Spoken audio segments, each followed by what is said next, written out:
Welcome to the Peaceful Parenting Podcast. I'm your host, Sarah Rosensweet, mom of 3 young people, peaceful parenting coach, and your cheerleader and guide on all things parenting.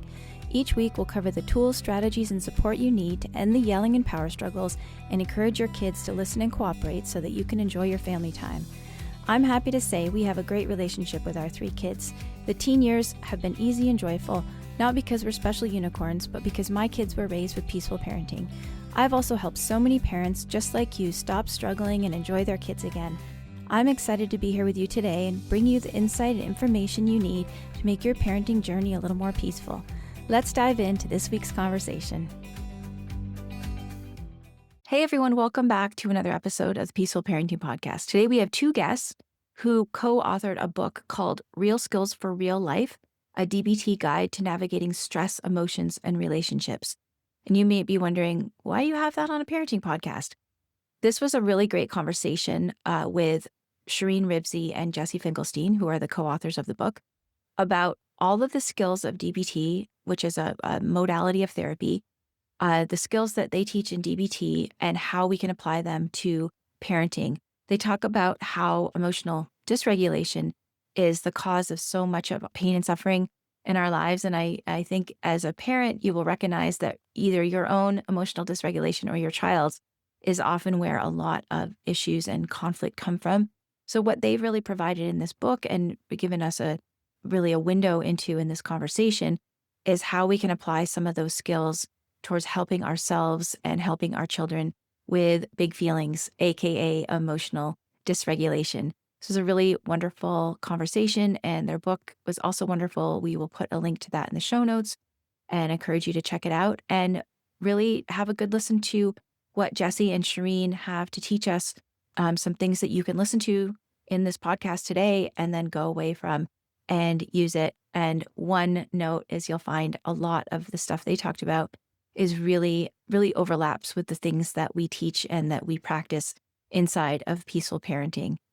If this episode was helpful for you, please share it with a friend, screenshot it, and send it to somebody who could use some more skill building around big emotions, whether they're our own big emotions or our child's big emotions. And we can reach more people and help more families with peaceful parenting. Sharing with a friend or word of mouth is a really wonderful way for us to reach more people and reach more families and teach people about peaceful parenting. It's a slow process, but I really believe it is the way that we change the world. We've added sponsors to our podcast so we can keep making this podcast and our other free content to support families on their peaceful parenting journey. If you would like to listen to the podcast ad-free, or even if you'd just like to support our work and know you're helping us educate and support the word about peaceful parenting, you can become a supporter on Substack. You can get the podcast ad-free as well as access to a monthly Ask Me Anything session where I answer your questions and support you.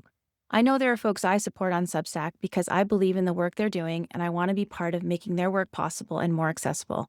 I really hope you'll choose to support us. Go to sararosensweet.substack.com or just search up my name and Substack and you'll find it. Imagine waking up in the morning and actually feeling prepared for whatever your kids throw at you. Imagine fewer meltdowns, smoother transitions, and feeling confident, not chaotic, during the tough moments. That's exactly what we work on inside the Peaceful Parenting membership. As a member, you get twice weekly live coaching, powerful monthly themes, expert workshops, all the replays, and a warm community cheering you on. Whether you're dealing with sibling fighting, strong-willed behavior, after-school meltdowns, or just want to yell less and connect more, this is the support system that will keep you going. Peaceful parenting isn't something that we master once. It's something we grow into with practice, support, and community, and that's what this membership is for. Here's what one member said. Joining the Peaceful Parenting membership with Sarah Rosensweet has transformed my relationships with my children and with myself. I have grown so much over the past 3 years, and I feel like I'm finally the parent I was meant to be, which is very humbling and empowering at the same time. If you're ready for parenting to feel easier and more connected, come join us at reimaginepeacefulparenting.com/membership. That's reimaginepeacefulparenting.com/membership. If you would like to listen to the podcast ad-free, or even if you'd just like to support our work and know you're helping us educate and spread the word about peaceful parenting, you can become a supporter on Substack. For the cost of one fancy coffee a month, you can get the podcast ad-free as well as access to a monthly Ask Me Anything session where I answer your questions and support you. Go to sararosensweet.substack.com or just search up my name in Substack and you'll find it. Now back to the podcast. Let's meet Shireen and Jesse. Hi, Jesse. Hi, Shireen. Welcome to the podcast. Thank you so much for having us. Yeah, I'm so excited about your book, which I understand is out now, Real Skills for Real Life, a DBT Guide to Navigating Stress, Emotions, and Relationships. And I found this, first of all, I love the format of your book. It's super easy to read and easy to use. And I already thought tear out the pages with the flowcharts, which I just thought they're such great references and really helpful for anyone who has emotions, basically. Anyone All who of has us, feelings. yes. Yeah. So I thought they were great. And I think this is going to be a helpful conversation for parents. So you've written from a DBT framework. Can you just explain what DBT is and then also maybe how it's different from CBT? Because I think a lot of people have heard more about cognitive behavioral therapy than they have heard about dialectical behavioral therapy. So maybe you could just explain especially what DBT is. Sure. So I would first say that DBT, dialectical behavior therapy, is a form of cognitive behavioral therapy. Okay.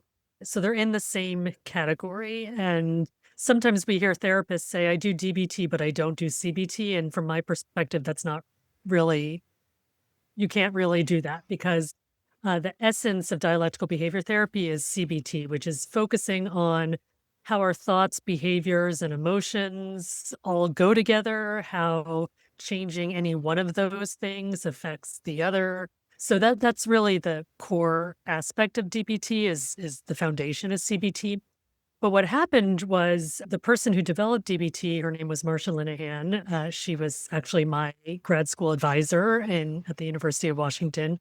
So I learned it from her. She developed this treatment because she was finding that what we call standard CBT was not working as well as she wanted it to for a very particular population.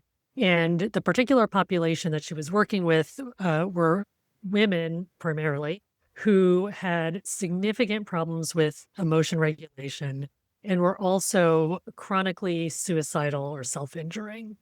And with that group, what she found was they needed a lot of additional validation, basically validation to say, things are really rough for you. It is really hard to change all these things that are going on for you. You need support, you need comfort and care and all of that. But if she leaned too much on the validation side, the patients got frustrated that there wasn't enough change happening. Mm-hmm. So what she added to standard CBT was first a focus on validation and acceptance, and then what she refers to as this dialectical piece of balancing between change and acceptance. So that idea is you're perfect as you are, or you're doing the best you can, and you need to do better. Mm-hmm. And even though DBT was developed for that really, severe group of people who needed a lot of treatment, one of the aspects of DBT is skills training, where you teach people skills to manage their emotions, to regulate distress, to interpersonally engage with people in a more effective manner. And those skills became so popular that everybody started using them for all the people that they were treating, not just people who engaged in chronic suicidal behavior. Very cool. And I think the population you're referring to is people who have maybe been diagnosed with borderline personality disorder. Yes. And I bring that up only because I work with parents, not with the kids. So parents report to me about what their children are like. And I have had many parents worry, do you think my child has borderline personality disorder? Because they've heard of it and they hear about like the sort of extreme, as if I could say, on the extreme end of the continuum of sensitivity and big feelings. And a lot of that is very just typical of somebody who's 13 or 14, right? Or of a sensitive child and not diagnosable or something that you're going to necessarily find in the DSM. But I have heard that so many times. And I said, no, I don't think that your child has borderline personality disorder. I think they're just really sensitive and they haven't learned how to manage their big feelings yet. And that's something that you can help them with. With that, maybe a similar level of emotional intensity, if somebody who's in the preteen or early teen brain development, or a child who's still getting that brain development that makes self-regulation possible, how can we use those DBT skills, and what maybe a couple of ideas that you might recommend when, say, you do have that 13-year-old who, and I'm not making fun here, but like life is ruined because the jeans that they wanted to wear are in the wash, soaking wet, and they can't wear them to school. And I'm not poking fun, because I know when you're 13, that sense of belonging is all hitched to how you look and the jeans that you're wearing and how your hair is. And so feels very real to them. So how might we use the skills that you, Shireen and Jesse, write about for that kind of situation? Sarah, I actually think that you just, in fact, practice one of the skills, which is validation, right? When folks feel like their experience, like this thought, like, oh, my day is ruined because of my genes. And oftentimes maybe a parent or someone else in their life will be like, get over it. This isn't a big deal. Just keep on going on. Well, now in addition to that, fear, anxiety is potentially a whole layer of shame or resentment. So now this emotion is just going to amplify and perhaps make it even that much harder to get out. So validation is a skill that we practice and we talk about in the book, where what you just did, you sort of recognize the kernel of truth. How does this make experience make sense? Oh, the jeans that you're wearing, like, this is clearly important to you. This is a way of you connecting with other people. I understand why you are feeling this way. And that very simple act of communicating to another person that their thoughts, feelings, emotions make sense can be very, very powerful in helping to regulate emotion. I think alongside that, again, is sort of harkening back to what Shireen was saying. There's two ways I think when I'm coaching or working with parents. There is one sort of, what are the skills that you're helping your teen practice? And what are the skills that you yourself are practicing in order to be effective? And so I think that we're oftentimes thinking about, like, for instance, in that interaction, we can see that the teen might be getting dysregulated. And what is the parent? What is their urge? What is their emotion? And what skills can they practice to actually be effective in that moment? I love that. You already went to the next question I was going to ask you, which is like, when that kid is screaming about, you don't understand, I can't go to school because those jeans are, how to, like, what are maybe some things parents can do for themselves with the skills that you and Shireen write about? I often think about that analogy of, the oxygen mask, like put on your oxygen mask first before you help the person next to you on the airplane.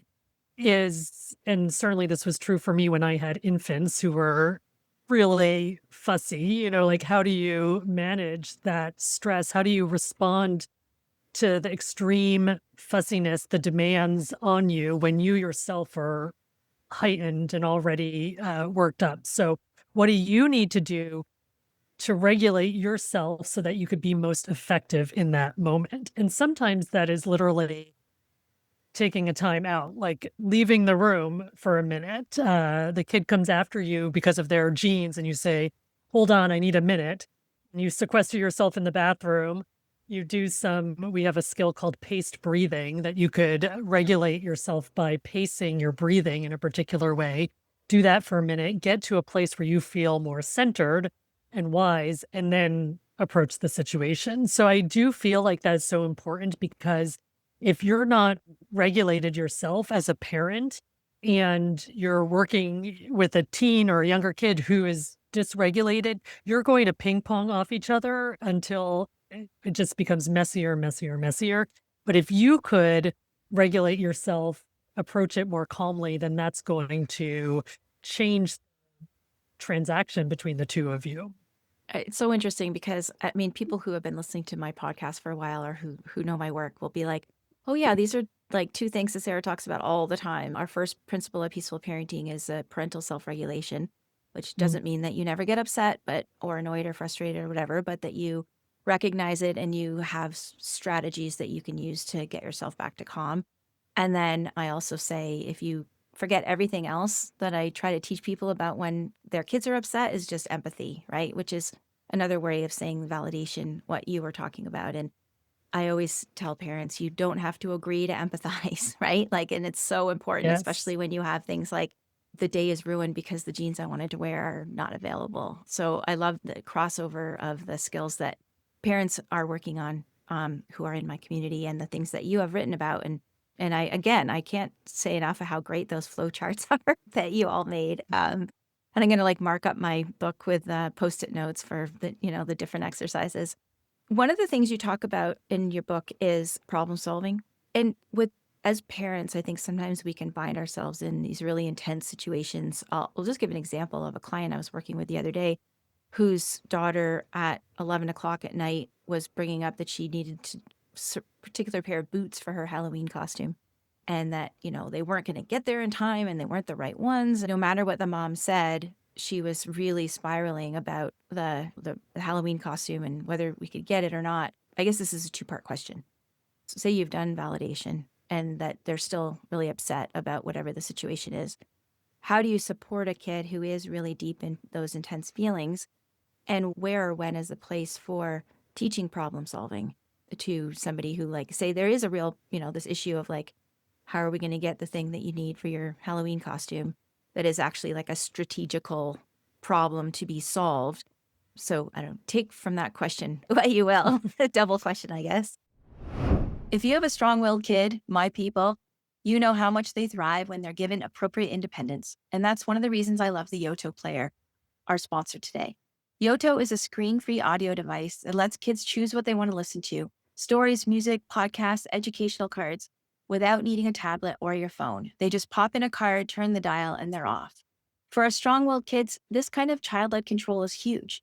They get agency and freedom. You get a moment of peace. And because you choose the cards, you know every single thing that they listen to is safe and appropriate. Did I mention it's not connected to the internet? So you don't need to worry about them finding things that you don't want them to find online or connecting with strangers. Parents tell me it transforms their after school meltdowns, quiet time, and sibling conflict by giving kids something engaging that doesn't overstimulate them. Yoto becomes a go to tool for self regulation, imagination, and calm transitions. It's portable and works offline, so it's also great for car or travel. I know Corey loves this tool, and I wish that we had it when my kids were little. So if you're looking for a win-win that supports your child's independence and keeps them off screens, check out the Yoto Player. You can find more information at reimaginepeacefulparenting.com/Yoto. That's reimaginepeacefulparenting.com/Yoto, YOTO. If you would like to listen to the podcast ad-free, or even if you'd just like to support our work and know you're helping us educate and spread the word about peaceful parenting, you can become a supporter on Substack. You can get the podcast ad-free as well as access to a monthly Ask Me Anything session where I answer your questions and support you.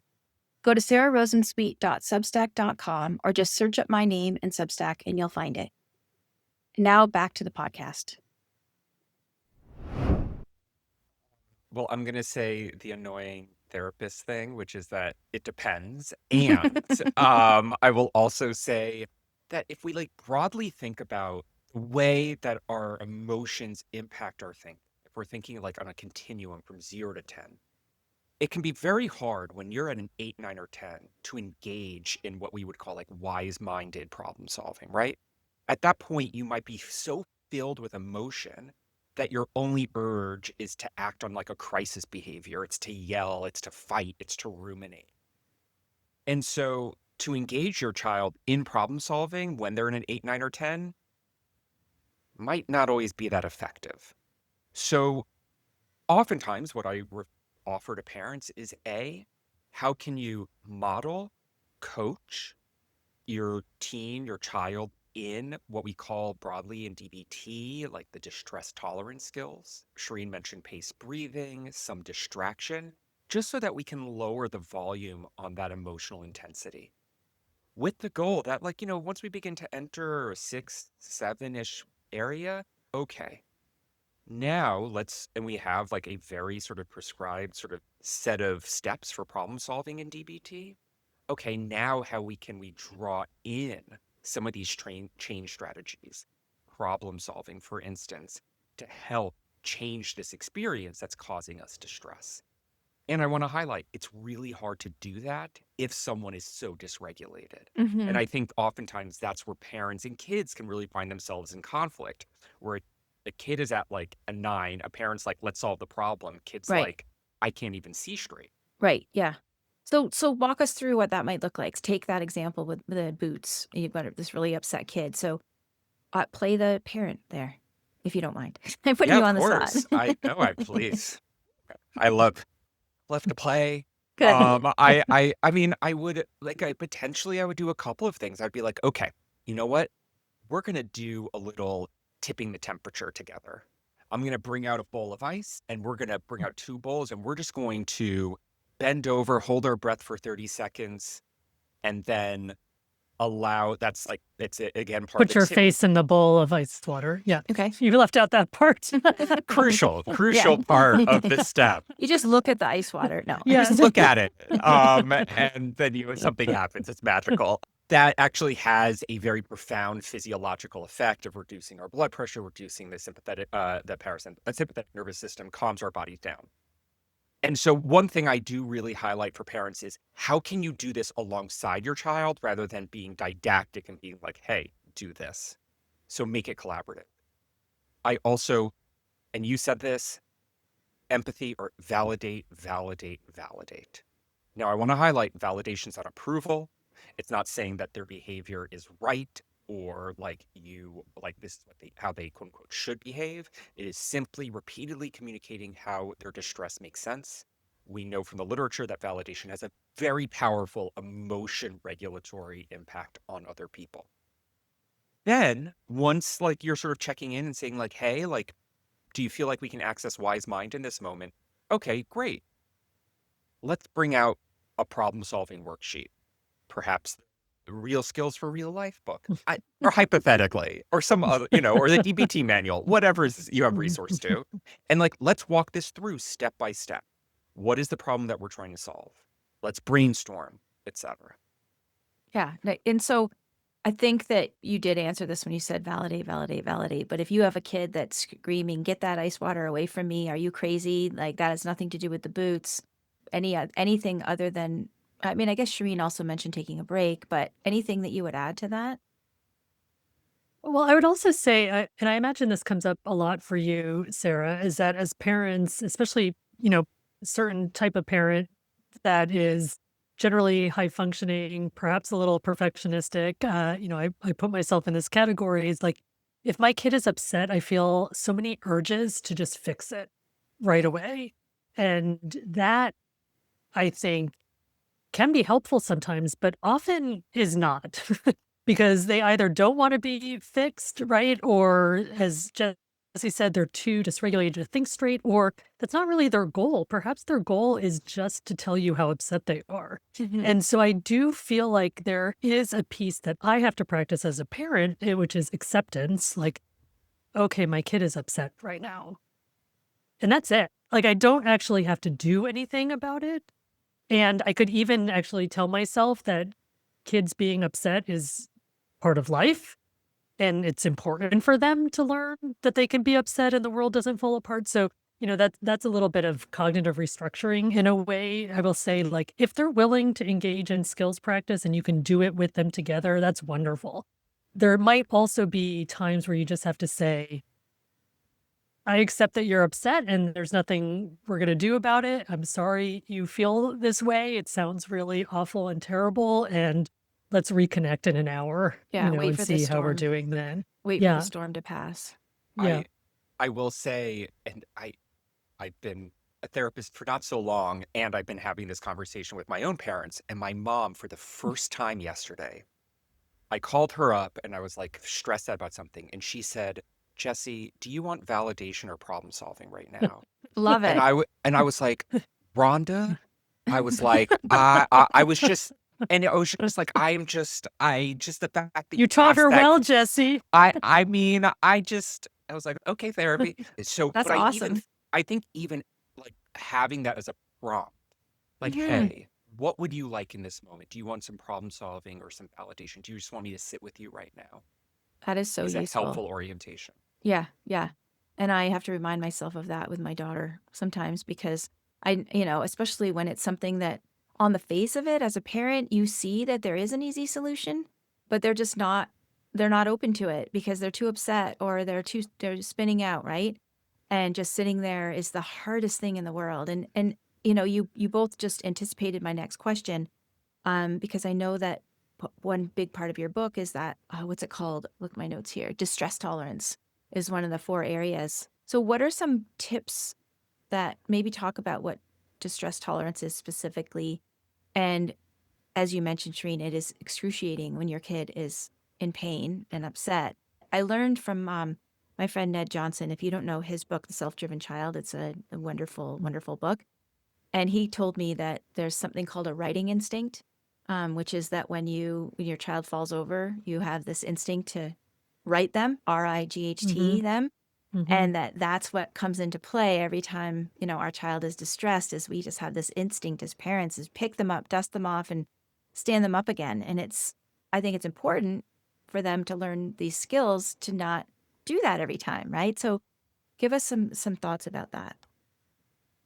Well, again, I think distress tolerance is so important for parents and for kids. And the way we define it in DBT is distress tolerance is learning how to tolerate stressful, difficult, complicated situations without doing anything to make it worse.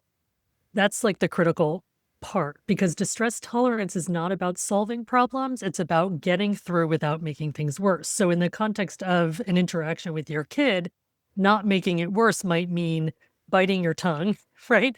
And not lashing out or not arguing or not rolling your eyes or whatever it is.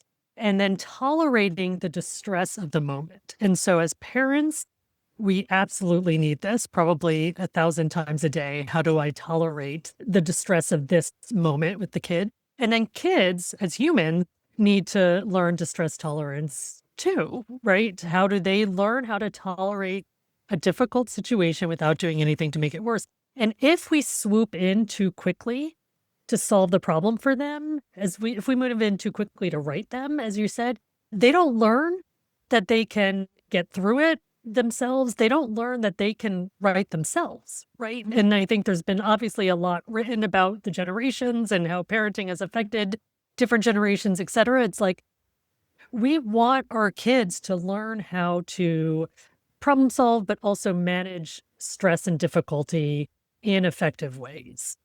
I think you're probably referring to like the helicopter parents, how people are always talking about that helicopter parents who are trying to remove any obstacles or that to remove the distress, basically. I think the answer isn't that we just like, okay, well, you're distressed, but that we're there with them, emotionally while they're learning, like we're next to them, right? With that co-regulation piece while they're learning that they can handle those big feelings. Yes. Yeah. Yeah. I thought it might be fun, before we close out to do a deep dive on maybe 1 or 2 of the skills that you have in the book. And I was thinking about maybe check the facts. It'd be a cool one to kind of do a Mhm. deep dive on. I mean, you have so many awesome skills, and I encourage anyone to pick up your book. It's one of the emotional regulation skills. Do you mind kind of going over when you would use check the facts and what it is and how to use it? Not at all. In check the facts is in many ways like a foundational skill because what we're really doing is I think it's so easy for us to get lost in our interpretation of a situation. So, like the classic example is like you're walking down a street and you wave to a friend and they don't wave back to you. And I don't know about you, but like it's easy for me to go to, oh, they must be mad at me. Right. And all of a sudden I'm spinning out thinking about all the things that I could have done to hurt their feelings and yada, yada, yada. And then I'm feeling lots of upsetness. And then I may have the urge to like apologize, etc.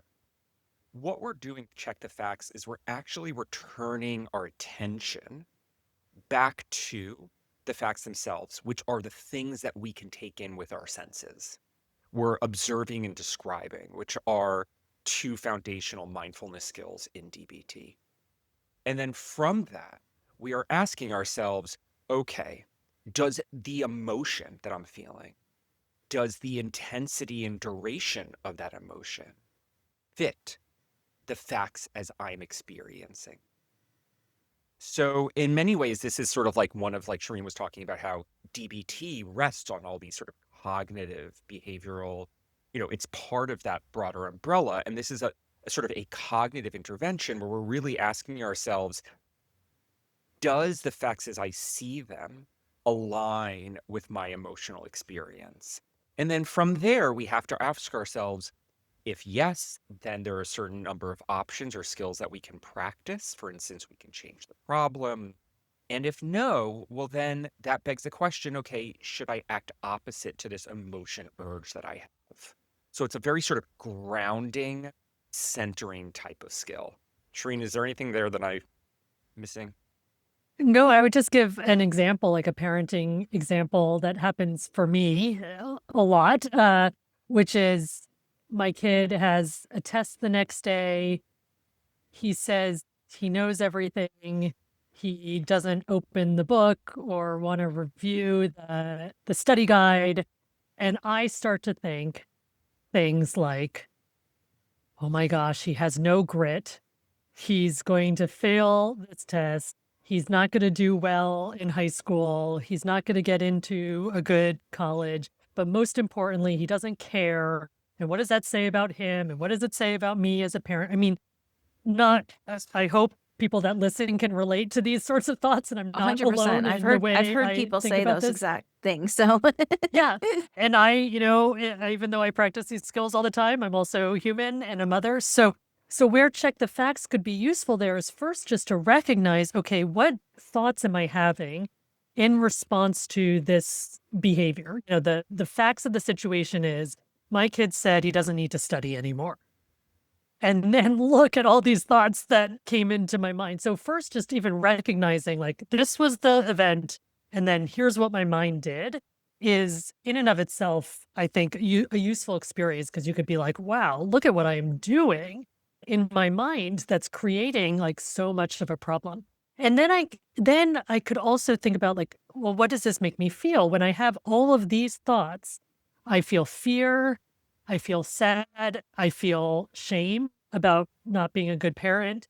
And those are all causing me now to have more thoughts, to want to do things that aren't super effective, to try to bully him into studying, like all of these things. So then the skill can be, okay, are these thoughts exaggerated? Right? Are they based in fact? Are they useful? And I can actually analyze each of these thoughts and I can think to myself, well, he has the history of not studying and doing fine is one thing. The other thought I might have is me trying to push him to study is not going to be effective or helpful. Another thought I might have is there are natural consequences. If he doesn't do well, that's because he didn't study. That's an important lesson for him to learn. So I can start to change my interpretations based on what the facts of the actual situation are, as opposed to my exaggerated interpretations, and then see what does that do to my emotions, one. And two, when I have more realistic kind of fact-based thoughts, does that lead me to have a better response than what I would have if I followed through on all my exaggerated thinking? Does that make sense? yeah, totally makes sense. Are there any DBT skills that are helpful in helping you recognize when you need to use a skill? If that makes sense? Like sometimes I think parents like might spiral, like the example that you are talking about, but then they might not even realize that they're spiraling. Sometimes it's just parents will say, I don't even know until it's too late that I've had this big moment of emotional dysregulation. I mean, I think there's a very strong reason why mindfulness is the foundation of DBT. Because for that, Sarah, for the very reason that you've just described, is that for a lot of us, we end up engaging in behaviors that are ineffective, that are not in line with our values or goals. And it seems like it's just happening to us. Mm-hmm.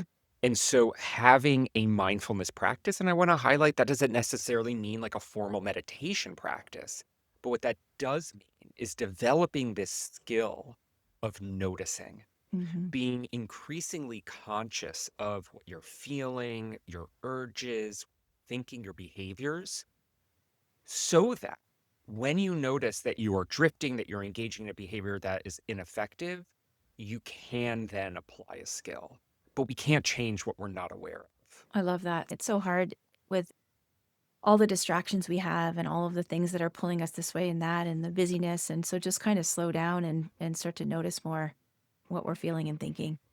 There's a skill that we teach that's in the category of mindfulness. It's called wise mind. And I don't have to get into all the particulars of that, but wise mind is when when you are in a place where you feel wise and centered and perhaps a little bit more calm. So one question that people could ask themselves is, am I in a place of wise mind right now? Mm-hmm. And if not, that's the cue. And usually when we answer that we're not, it's because we're in a state of emotion mind where our emotions are in control of us. So first, just even recognizing what state of mind you're in can be really helpful, but you could actually use that as a cue. I'm not in wise mind. I need to do something more skillful here to get there, or I need to give myself some time before I act. I love that. So helpful. Before we wrap up, was there anything that you wish I'd asked you that you think would be really helpful for parents and kids? I just want to reiterate something that you said earlier, which is, yes, this treatment was developed for folks with borderline personality disorder. That is often a diagnosis that people run screaming from or are very nervous about. And so people might hesitate to think that these skills could be useful for them if they don't identify as having borderline personality disorder.